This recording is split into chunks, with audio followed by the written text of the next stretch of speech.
घायल होने की मरने की भी खबर आ रही है। कैसा देखते हैं इस पूरी घटना पे जिस तरीके से हुई है? देखिए, महाकुंभ में जिस तरह भगदड़ हुई है, बहुत ही दुखद है। जो भगदड़ में कई लोगों की जानें चली गई है, इस तरह की सूचना खबर आ रही है। बहुत सारे श्रद्धालु गंभीर रूप से घायल हैं। प्रशासन को, सरकार को जब ये बात पता पहले से थी कि मौनी अमावस्या के दिन अपार भीड़ श्रद्धालुओं की उमड़ेगी कुंभ में स्नान करने के लिए, तो उस तरह का मुकम्मल व्यवस्था चुस्त दुरुस्त रखनी चाहिए।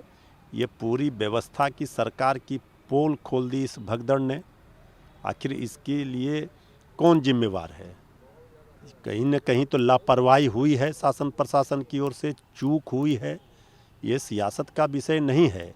हम श्रद्धालुओं से भी अपील करेंगे कि वो धैर्य बनाए रखें, संयम के साथ स्नान करें, पुण्य करें, लेकिन जो हालात हैं वहाँ जिस तरह की भीड़ उमड़ी है, उस भीड़ को नियंत्रित करना और पूरी व्यवस्था को चुस्त दुरुस्त रखना ये सरकार की जिम्मेवारी बनती है।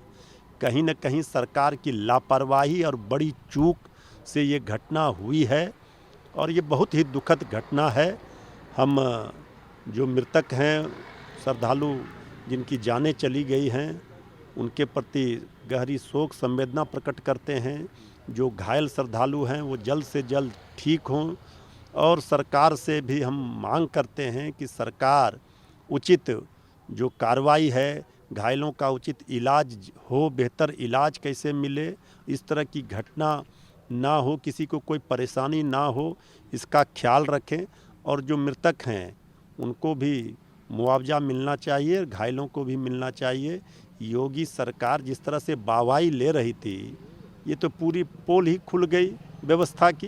योगी जी कह रहे हैं कि अफवाह नहीं फैलाए, लेकिन दूसरी तरफ राहुल गांधी ने भी ट्वीट किया कि वीआईपी कल्चर के कारण करोड़ों रुपए वेस्ट हो रहे हैं। निश्चित रूप से जिस तरह का वहाँ पर माहौल बना हुआ था, जो वीआईपी कल्चर वो फोटोशूट का केंद्र बना हुआ था, जो आम लोग हैं उनको परेशानियों का सामना करना पड़ा। आम लोगों की चिंता करनी चाहिए।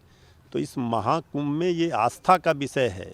ये कोई बीजेपी का महाकुंभ नहीं था, लेकिन बीजेपी और वहाँ की सरकारें इस महाकुंभ के माध्यम से भी सियासत कर रही थी और उनकी पूरी पोल खुल गई।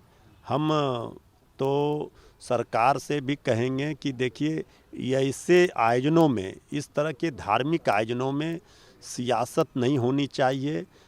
आम श्रद्धालुओं को व्यवस्था उचित होनी चाहिए। उसके लिए प्रशासन की ओर से पूरी मुकम्मल व्यवस्था रखनी चाहिए थी योगी जी की सरकार को, वो नहीं कर पाई। इसलिए इतनी भीड़ में जो व्यवस्था होनी चाहिए वो नाकाफ़ी हुई, इसलिए इस तरह का हादसा हुआ है और इस तरह की घटना घटी है। एक बिहार से सवाल है बाबा, नीतीश जी के करीबी हैं, उन्होंने कहा है कि निशांत कुमार को आना चाहिए जेडीयू में और अब उन्हें जेडीयू को लीड करना चाहिए सक्सेसर बन के नीतीश जी। ये तो हम लोग भी कह रहे हैं कि आदरणीय मुख्यमंत्री श्री नीतीश कुमार जी के पुत्र अगर समाज सेवा करना चाहते हैं, राजनीति में आना चाहते हैं, तो आना चाहिए, लेकिन बीजेपी वाले आने नहीं देंगे। सबसे बड़ा बाधा तो बीजेपी वाले हैं।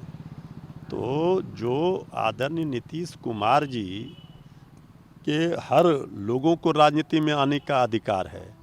चाहे डॉक्टर का बेटा डॉक्टर बनता है, इंजीनियर का बेटा इंजीनियर बनता है, तो अगर अपने पिता के विचारों को, उनके द्वारा किए गए कार्यों को कोई पुत्र आगे बढ़ाना चाहता है, तो इसमें हर्ज क्या है? समाज सेवा में अगर रुचि है, समाज सेवा करना चाहते हैं, लेकिन लोकतंत्र में जनता पर निर्भर है। जनता स्वीकार करती है, पसंद करती है या नापसंद करती है, ये तो जनता तय करेगी।